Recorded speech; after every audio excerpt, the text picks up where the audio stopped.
Yeah, this can maybe is and whatever. My English is not that good, but this room is my Anton Bood room. Whoa, statief, and I try to speak in the best English I have, and that's not much, but I will put the camera here. And I will take some cup of coffee, of course. And, I'm going to explain what it is, what you can see here. The story about me and Anton Bood is, okay, I was homeless a long time ago, you know, maybe in another century, I don't know, it was like 1993, I guess, and yeah, first of all, why did I become homeless? I'm going to take a seat here in all the mess. I was homeless because of my girlfriend died in my arms.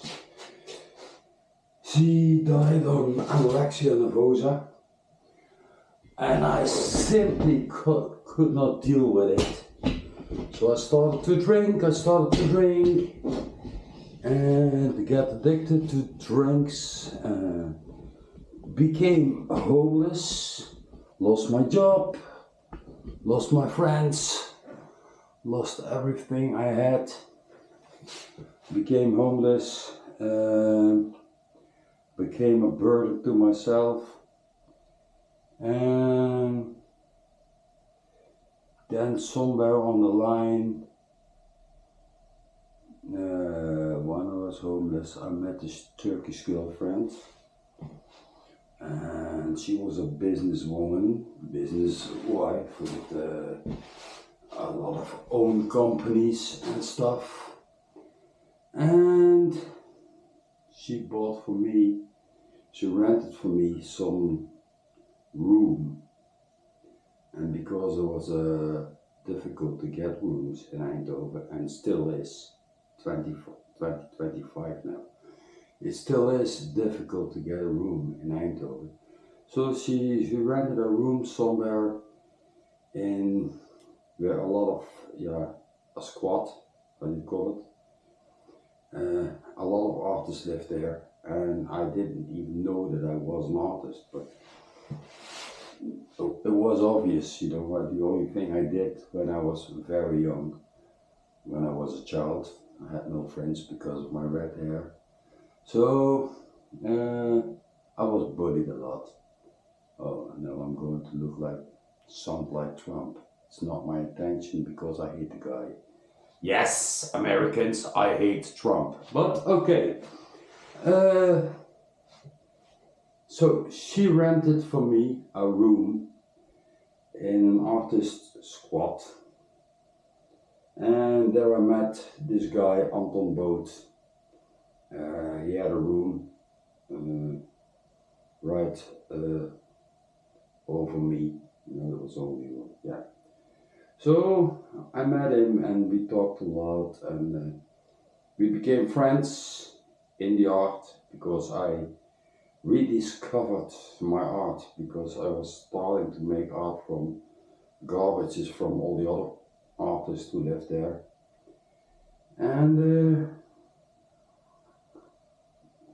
Anton and I talked a lot, and of course the big one there, you know, the grey one.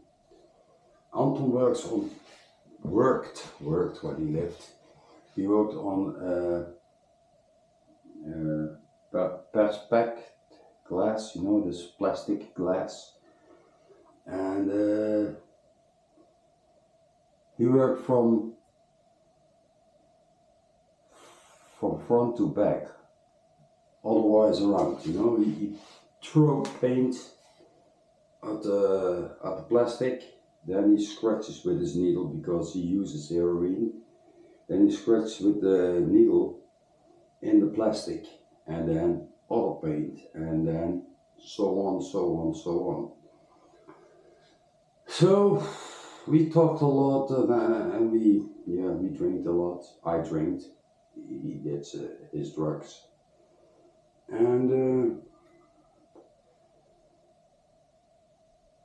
by knowing that, when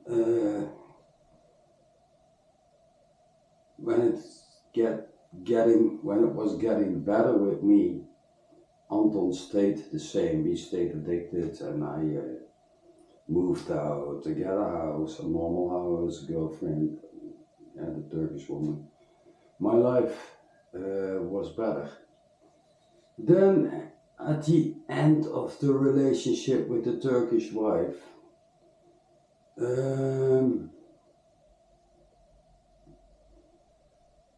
I met another girlfriend, and when we were 2 years together, she told me, "Well, did you know Anton Bood?" Well, I had a relationship with him. So, okay, strange, that's my life, that's my lifeline, meeting people, and they're all connected. So, then I started to get my own house here in Woensel West, bad neighborhood at that time, with a lot of drugs, prostitution, and whatever. And since I was not afraid anymore to face someone who shuts up heroin and blood and whatever because of Anton, I saw it daily.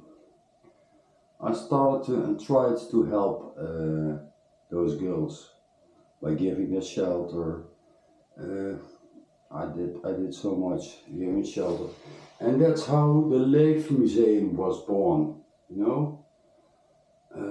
People came to me, junkies, homeless junkies, because I had a house at that time, and there was always some art materials. So some girls started to paint, and some girls started to discover themselves again. And the most important thing about that time is they were creative, and they find a way out. Some of them, not all, but some of them find a way out just to have the materials to be creative. And I was working at that time again because my life was on the go. And my house became a kind of sanctuary living museum, and that was long before that concept living museum was in the Netherlands.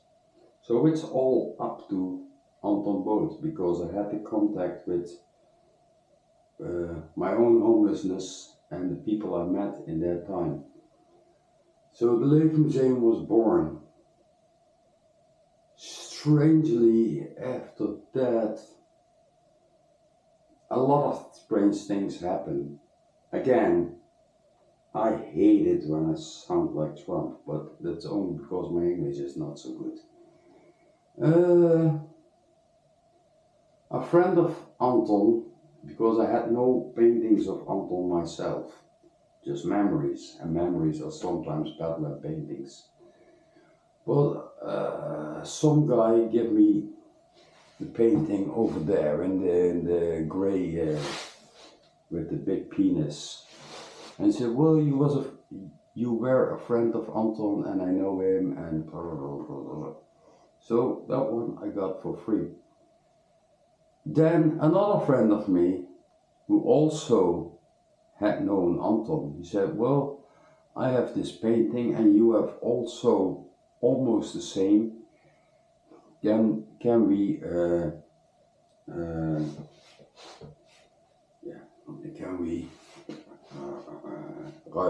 What do you call it, ruilen?" I said, no, because I had, someone gave me this painting, but what I can do is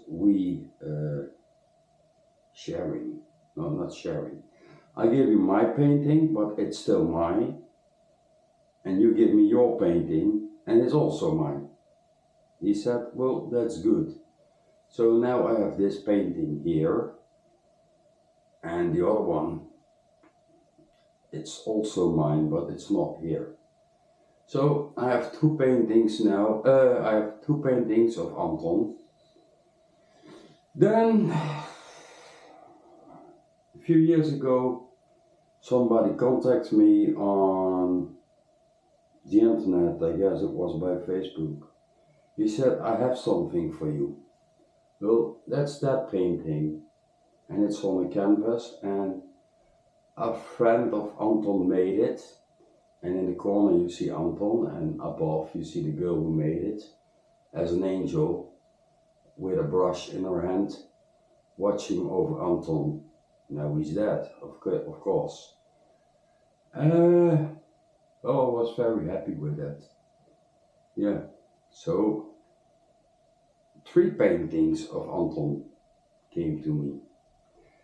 Then some weeks ago, maybe a month ago, the phone rang. People heard about me and the connection with Anton and said, well, we have a big painting of Anton. Do you want to have it because you take care of it? I said, yeah, of course I want to have it. And that's the big grey one with gold in it, and it almost fits. It doesn't fit really, but it's good. It's good enough. Good is also good enough. Good enough is also good. And of course I made that one myself to obey my friend Anton by Dwaalhaas. And I made this painting on the same way as Anton did his paintings. You know, the plexiglass, and yeah, not the heroine, but I scratched it with a nail and worked from front to back. And now I have 4 original Anton Bood paintings. So that's it. Well, my wishes were, if I had more space, to make a new Leefmuseum where everybody can come and everybody can be creative. But yeah, I'm a poor artist, so what can you do? So I have my little house and I have my little atelier, gallery, living museum. And I had also this spare room. And I said, well, if I can't make it a whole house, like an Anton Bood house, I make an Anton Bood room. So with a small amount of paintings and the photos I picked off the internet, of the Facebook page, it's going to be an Anton Bood room. And I don't know where it goes, how it goes or whatever, of people going to look here. It's just an immemorial. And that's what it is. If you like to visit this, come when my house is open. There's of course much more to see, but just follow the hashtags Dwaalhaas or Leefmuseum or whatever you like to do.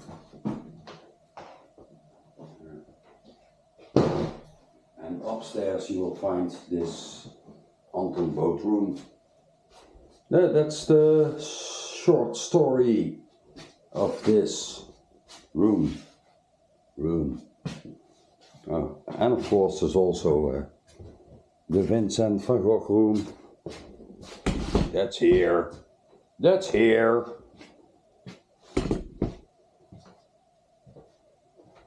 But no matter what, just go around and see. Just check it out. I'm open at the Dutch Design Week, and everybody's welcome here. And no, it does not cost any money to go to Dwaalhaas.